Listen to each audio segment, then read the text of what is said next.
नारायण नारायण नारायण नारायण। यमुना आरती में कल हमने विंग कमांडर विजय आहूजा की कथा सुनाई थी, सुनी आप लोगों ने?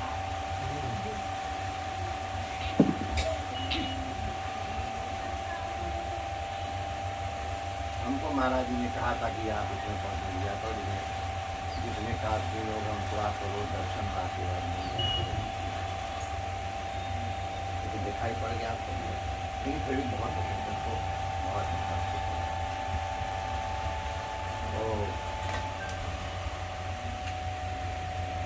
विंग कमांडर ने कमोडोर विजय आहूजा, विजय हो गया ना, विशाल विशाल आहूजा, जब वो फाइटर पायलट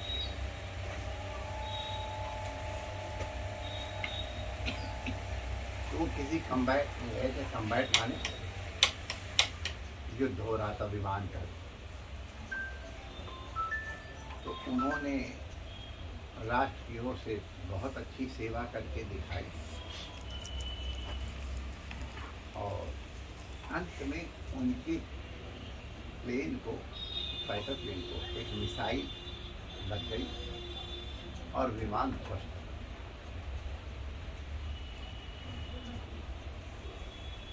विमान तो खरीदे जा सकते हैं, ट्रेंड पायलट बहुत मुश्किल है। इसलिए सिखाया जाता है कि जब ये एयरक्राफ्ट जा रहा हो तो एयरक्राफ्ट जाने दो, तुम अपने को बचाओ, तुम बचे रहोगे तो कई एयरक्राफ्ट चला। तो जब मिसाइल लगने से एयरक्राफ्ट खत्म हो गया तो विशाल आहूजा साहब ने, वहाँ एक सिस्टम होता है, ऐसे दबा दो तो जिस कुर्सी में बैठे पूरी की कुर्सी उछल जाए, उसको इजेक्ट कर, इजेक्ट हो गई। अंग्रेजी सामान शब्द इजेक्ट सबको मालूम, तो इजेक्ट हो गई। इजेक्ट हो गई तो पैराशूट खुला और पैराशूट के सहारे वो नीचे आ गए। अब तुम लोग यहाँ आगरा में बैठे हो, कौन जानता है पैराशूट की ट्रेनिंग यही होती है।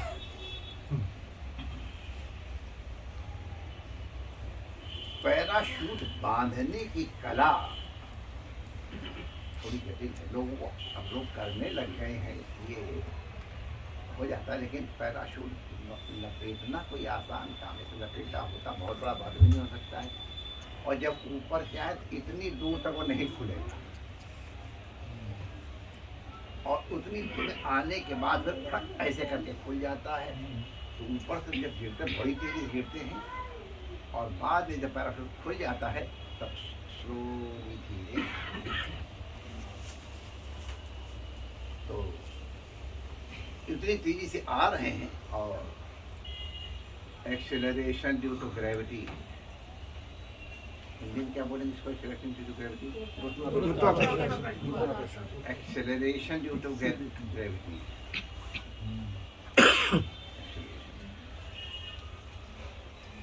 एक्सेलरेशन माने गति का बढ़ना, उसका कोई प्रॉपर वर्ड है? नहीं आता तो नहीं बोलो, आता करो।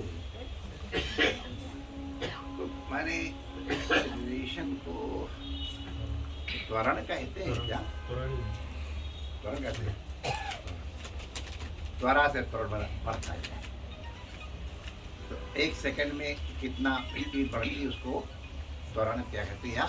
एक्सेलरेशन। तो एक्सेलरेशन कई तरह से होता है। हम लोग भाई एक्सेलरेशन ड्यू टू ग्रेविटी, गुरुत्वाकर्षण के कारण ऊपर से गिरती हुई वस्तु में एक सेकंड के बाद इतना, एक सेकंड बाद इतना, इस तरह नाप करके उसकी स्पीड ऐसे बढ़ती है। और इसके हम लोगों ने जब पढ़ाई किए थे तो सम्स भी किए थे, प्रश्नोत्तर भी लिखे थे, नंबर भी मिले। तो एक्सेलरेशन ड्यू टू ग्रेविटी के कारण उसकी स्पीड बढ़ती जाती है। बड़ा बढ़िया लगता है अगर अभ्यास हो। जो पहली पहली बार तो हम क्या बताएं कैसे जान निकलती है, लेकिन बस एक बार जान निकलती, इसके बाद तो फिर बड़ी मौज आती। फिर तो कलाबाजियाँ खाओ, उल्टो ऊपर से डिजाइन बनाओ और सब क्या क्या करते हो, पिरामिड बनाते हैं। तुम्हारी यही आगरा की कला है। यहीं पे पैरा जो जिनके यहाँ पर एक पैराशूट बना हो वो समझ लें आगरा का कोर्स करके गए। रेजिमेंटल सेंटर है गुरुजी, पैराशूट पैराट्रूपर्स का। मैंने कह दिया ना, तो पहले मैंने बता दिया कि उसका है। हाँ तो मैंने वही तो बता दिया, पहले बता दिया। तो उसके कारण स्पीड बढ़ती है और फिर एकदम से खट ऐसे करके वो पैराशूट खुल जाता है। पैराशूट खुल गया तो आप आराम से नीचे चले आए। और खुदा न खास्ता अगर पैराशूट ना खुले तब फिर भगवान ही बचा सकते। एक घड़ी का ध्यान कौन रखेगा भाई? बस मैंने हमको बता दो बस 5 मिनट पहले मुझे कह दिया, हमको 5 मिनट नाटक पूरा था।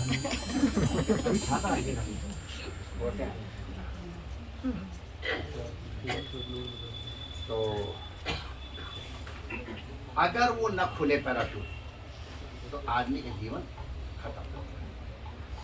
वैसे सेकंड वर्ल्ड वार में एक आदमी ऐसे गिरा था, उसका पैराशूट नहीं खुला था, पता नहीं कितने 1000 फुट से नीचे गिरा। वो मान ही नहीं रहा था जनरल ऑफिसर, कैसे संभव? तुझे सब बताया, यहाँ हमारा जहाज पड़ा होगा, यहाँ ये पड़ा होगा, ये तो उतनी दूर से उठ के पेड़ पे गिरा, पेड़ गिर के नीचे सुरक्षित आ गया।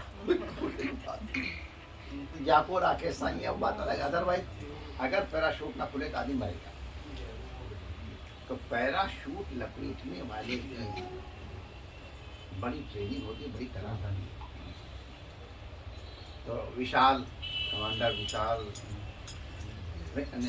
कमोडोर विशाल जब वह रिजेक्शन किया कि नीचे गिरने, तो पैराशूट खुल गया, नीचे आ गए। और चूंकि उन्हें इतना अच्छा देखा तो उनको बड़ा डेकोरेशन मतलब अलंकार हुआ, उनको बहुत से मेडल मिले, बड़ा सम्मान हुआ और फिर प्रमोशन मिला, कमोडोर हो गया। 5 साल बीत गए तो एक जगह वो किसी रेस्टोरेंट में बैठे थे, तो एक आदमी उठ करके आया, बगल टेबल बैठा था। सर आप विशाल ओझा साहब है ना? हाँ बट दे क्या बच्चे क्या बात है? सर आपको उस दिन जब आपको मिसाइल लगी थी ना, आप गिरे थे ना? हाँ, जो पैराशूट आप जिससे उसको मैंने लपेटा था।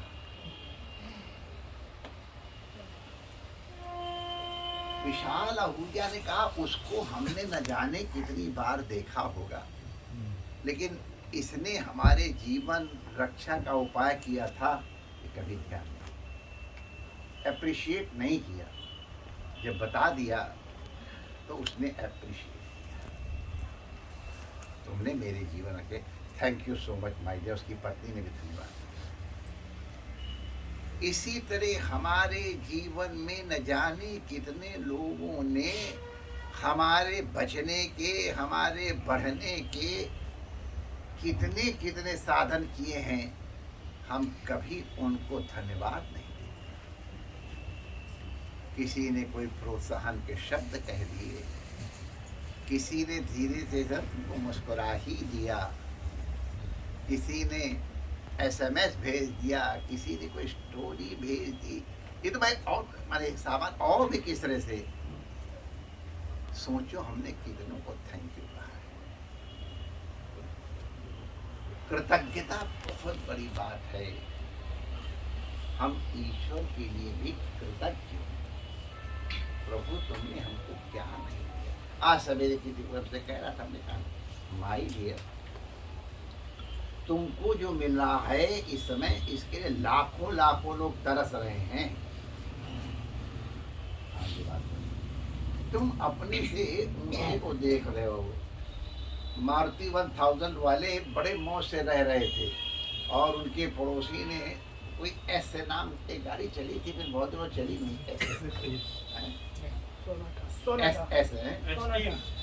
नहीं तभी सुना था स्कॉर्पियो। 70s वाला है, 70s वाले जाने दो, वो उससे बढ़िया गाड़ी वो बात बढ़िया गाड़ी आ गई 1000 वालों को, वो उनका एसी सब चलने पर भी वो मारुति 1000 जलन देती थी। तो शेलो जो भी हो, हम तो गाड़ी पे चढ़ते हैं कि कीमत और सब फ्री, तो शायद यही जो भी हो। तो अब वो जलन कैसे दूर हो? गैस ज़्यादा भरवा दे उसने कार में, या कंप्रेसर कुछ और पावरफुल कर दे, क्या उपाय? कोई बाह्य उपाय नहीं है, इसके लिए अंदर का उपाय करना। हमारे दुखों का कारण 100%, 100% हम हैं। अगर कोई हमको दुखी करना चाहे और हम दुखी न होना चाहे तो कोई नहीं कर सकता। और अगर हम सुखी न होना चाहे, कोई न कोई देख के, वो जो लोग रोने की आदत ही होगी, चाहे कि ना कर दो, उनको कोई न कोई रोने का मिल ही जाता है ढूंढ करके, तो उनको कोई सुखी नहीं कर सकता। जब भी सुखी होगे आप अपनी ओर से होगे, अपने विवेक से सुखी होगे। ये दिन तुम्हारा विवेक जागृत हो गया, भगवान ने क्या क्या दिया है उसको एक बार भी थैंक यू नहीं कहते। और हमारे में क्या है, उनके पास देखो 3 कोठी हो गई, मेरे पास 2 ही कोठी है, बड़ी है वो बात अलग, लेकिन 2 कोठी का स्वाद खत्म। नो थैंक यू फॉर भगवान, उनके बाद 3 कोठी। प्रायः हम अपने दुख से कम दुखी हैं, दूसरे के सुख से ज्यादा। भगवान ने क्या हमको, अरे माई डियर, हमारे खाने की स्वरूपयोग्यता तो हो।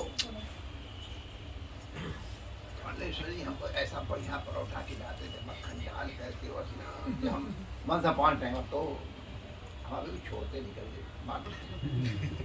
लेकिन फिर हमारे आगे से प्लेट छीन लेते थे। अरे मैंने क्या थोड़ा क्यों, और हमारे दूसरे उनको दे देते थे, और 2 परोठा लो। मैं जनू की तरह इनको तो 2 परोठा हो दे, मेरे आगे पेट छीन रहे। ये इनका प्रेम बहुत दिनों तक हम इनके छाया में, अभी भी है छाया में, तो भी। तो परोठा खिलाना जितना प्रेम है, उतना प्लेट छीन लेना भी। दही बड़े खिलाना प्रेम है, तो मूंग की दाल का पानी भी सुड़काना। जिसकी जितनी कैपेसिटी है, जिसकी जितनी। अच्छा, कीमो भगवान ने कहे, तुम उसको ही हमको कहले, हाँ हमारे हुई है। यस सर, 6-7 हो गए, 10 हो गए। तो कीमो कितनी कठिन चीज है भगवान, नरक की अग्नि से कोई कमजोर नहीं है। रेडिएशन जिंदा जी जलाया जाता है, जैसे नरक में जलाया जाता है। नरक वालों को हम कहते हैं नारकी जी, और यहाँ अपना जो सबसे सगा और सबसे प्यारा होता है वो ले जाता है कीमो कराने। अब कीमो कराना उसकी दुश्मनी है कि प्रेम है? क्या दिल पे बीतती होगी जो तुमको ले जाता है कीमो कराने के लिए, तुमसे कई गुना ज्यादा उसको दर्द होता है। उससे पूछो जिसने कराया है। सही बात। लेकिन फिर भी कराने जाता है। भगवान माताओं से, हजारों माताओं से अधिक कृपा करने वाले हैं, भक्त वत्सल हैं। अगर हमको कभी कीमो करा रहे हैं तो भगवान हमसे ज्यादा कष्ट पा रहे होंगे, हम ज्यादा रो रहे हैं। विश्वास करो, मैं सच कह रहा हूँ। अब और कुछ कह करके उनको हम लोग तुम हमको जलाने के लिए लेके चली जा रही हो, तुमको दर्द नहीं है। अब क्या बीते की बेचारी प्रेम करने वाली ले जा रही तुमको ले जा रहे। तो जैसे आप केयरफुल होते हो कि इनको पीड़ा तो वैसे ही है, अब और पीड़ा ना हो, या ये हमको ले जा रहे हैं इनको और पीड़ा ना हो, इसके लिए सावधान रहते हो। तो मेरे प्यारे के लिए तो सावधान ना हो, उनको बहुत पीड़ा होती है, लेकिन मजबूरी है, तुम्हारे कर्म है, तुम्हारा रोग है, उसका निवारण आवश्यक, इसलिए भगवान को ये करना पड़ता है। उसके लिए थैंक यू। कीमो बहुत पेनफुल, लेकिन जो कराने ले जा रहा है उसकी बहादुरी के ऊपर श्रद्धा होनी चाहिए। ऑपरेशन कराने जो ले जा रहा है उस पर श्रद्धा होना चाहिए। डायमंड नेकलेस बनाना जितना प्रेम प्रकट करता है उससे कई गुना ज़्यादा यहाँ का वो ट्रीटमेंट कराना होता है। हम कृतज्ञता भक्ति का सबसे बड़ा प्रसाद। हमको जो मिला है उसके लिए हम भगवान के कृतज्ञ हों। जो भी कर्म करें हम इसलिए करें कि हमारे इस कर्म से भगवान प्रसन्न होंगे। जो पहले दिया है वही कुछ कम नहीं है। आ तो गया हूँ मगर जानता हूँ मेरे कर्म इस तरह के हैं तुम्हें नहीं दिखाने के। अपने कर्म देखो और फिर भगवान की करुणा का अवलोकन करो, तब तुमको पता चलेगा कि भगवान कितने दयालु हैं, कितने कृपालु हैं। हम ये जो नया वर्ष प्रारंभ हो गया है इसमें रेजोल्यूशन अपने आप पास करें कि जितने कर्म हो सकेगा पॉसिबल वो भगवान को याद करके करें। भगवान को याद करोगे तो पाप करने का मन नहीं करेगा। जो भी कर्म करेंगे भगवान की प्रसन्नता के लिए करेंगे और हम सदैव भगवान के लिए थैंकफुल होंगे, तो आप जीवन में सदा सुखी रहोगे। परमात्मा आप सबका मंगल करे। हम कल जा रहे स्टेशन से, हमको लगा कि हम बहुत दिनों से आगरा नहीं आ पाए, कोरोना की करुणा से हमको बहुत कष्ट मिला। तो हमने कहा आज इन प्यारों को मिलने, जितना तुम्हारे मन में आता है हमारे मन में आता, तुम्हारे मन में आता है। तासीर इश्क होती है दोनों तरफ जरूर, मुमकिन नहीं कि आगे यहाँ हो और यहाँ।